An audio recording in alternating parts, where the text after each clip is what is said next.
Hey guys, this is Chris from Empire Bricks and welcome to another LEGO Star Wars set review. So today we're having a look at set 75139 Battle on Takodana. It was released last year in 2016. It comes with 409 pieces, has 5 minifigures, and it retails for $59.99 in both dollars and euros.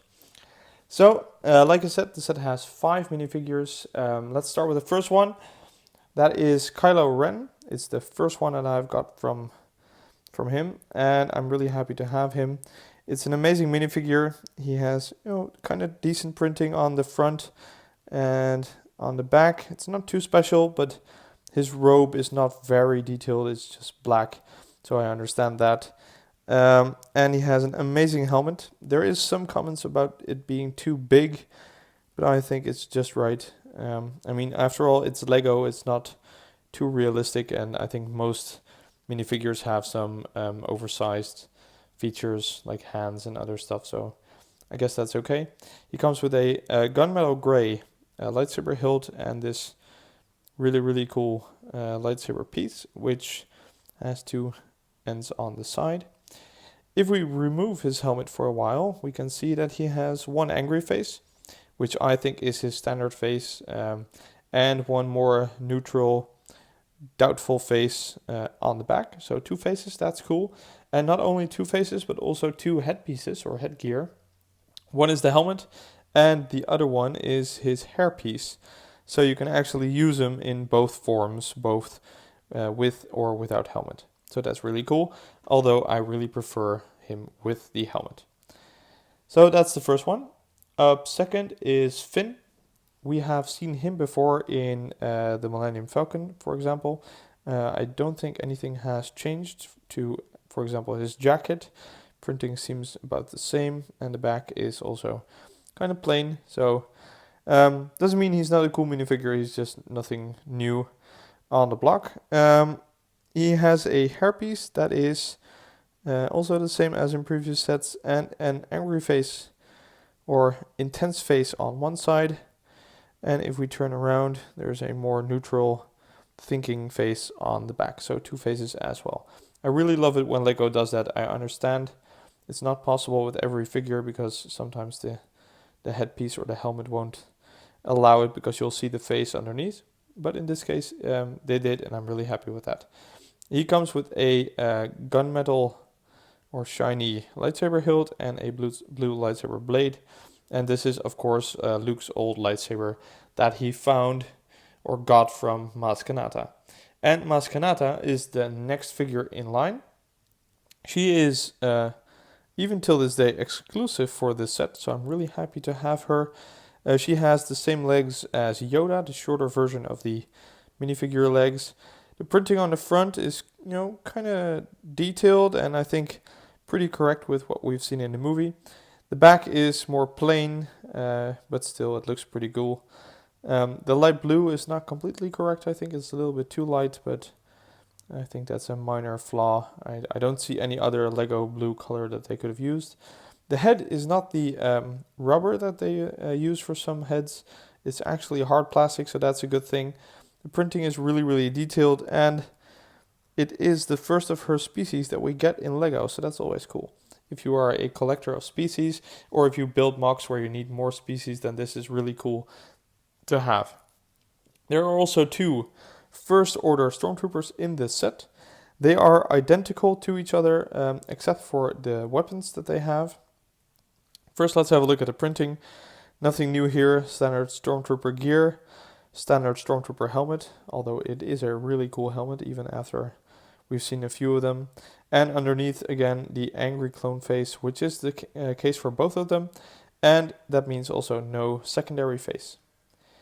This one comes with a riot baton with which he fights Finn on the Battle of Takodana. So it's really cool to have these. The newer battle packs have updated versions of these, but this one still looks fine. And he comes with a spare medium-sized blaster, which he can hold as well, but that would mean that he would have 2 weapons in both hands, and that looks kind of silly. And we have a second Stormtrooper, same outfit, same helmet, same face, also with a medium-sized blaster. So those were the figures. So let's go to the build. This is a build with a lot of features, more than you would get with any ship or comparable build set. So let's start with the first. It's not modular, but you can get different setups because you can actually detach these towers. And this piece of the wall can turn, so you can use this setup with a long horizontal wall and place these wherever you want and create your own battlefield. I like it when they're attached, so they have this piece and you can just clip them on. I like them as an entrance for the gate, and you can turn this wall and put it in a different angle. So gives you a lot of playability with this set, and that's a cool thing, especially if you can complement it with your own plates and bricks. That's really cool. Second feature is the door. I will take the camera a little bit closer. And the door is something really cool. It's made of brown bricks and looks a little bit like wood, but I think it's more like rusted metal. And it has this flag in the front and a sticker underneath.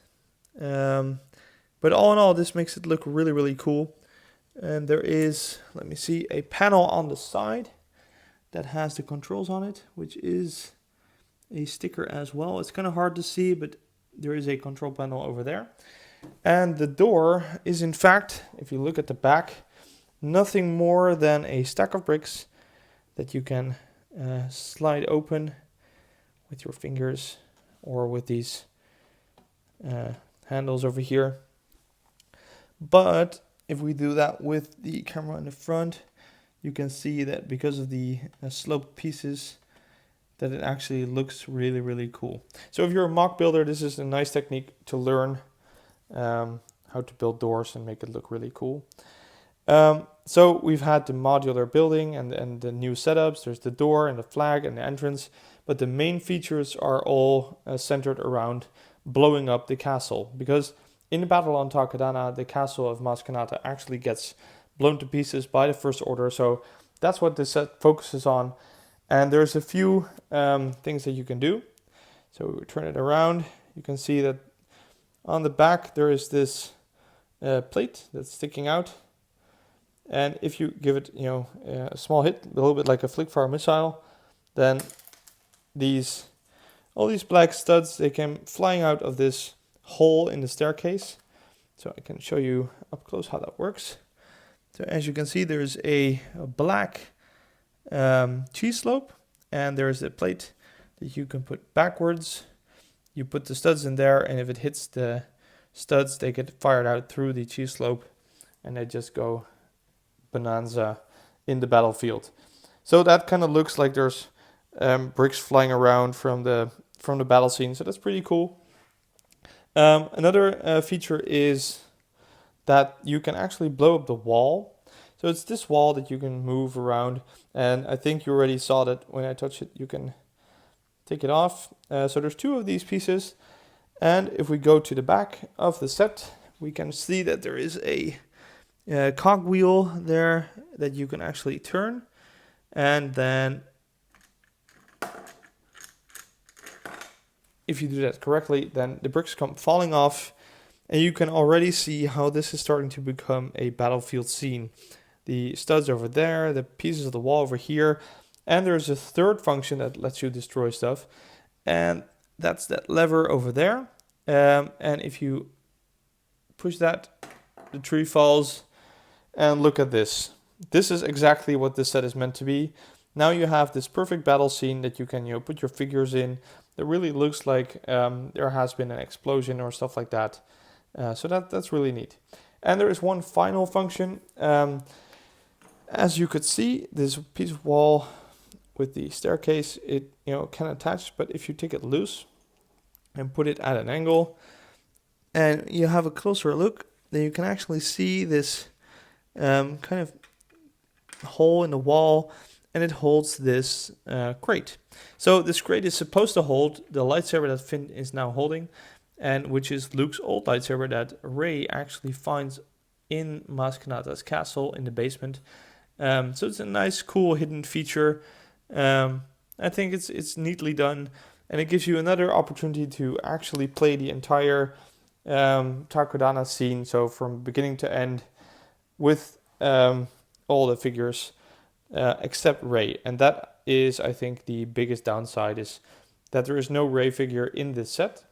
And since they deliberately put this hidden feature with the crate where she finds the lightsaber, I think it's a pity that she's not in the set, but I do understand why LEGO did that, because she's in quite a few sets now. She's in the Millennium Falcon, she is in the Encounter on Jakku set, she is in Rey Speeder, of course.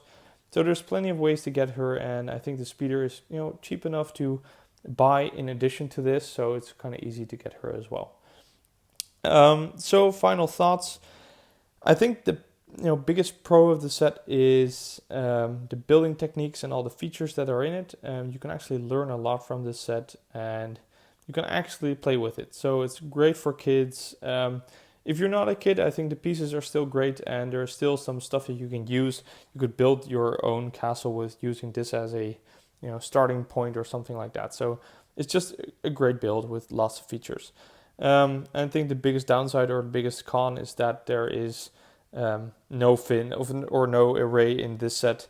So that figure should have been included.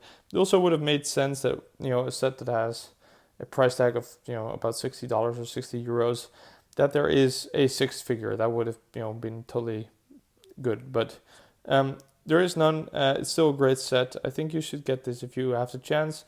Look, if you can find it on sale or something, and buy it buy Rey Speeder as well, and then you have a great combination of sets that you can use. So guys, I really hope you liked this review. If you did, please like, comment, and subscribe. I'm going back to making more videos, and I hope I'll see you at the next one.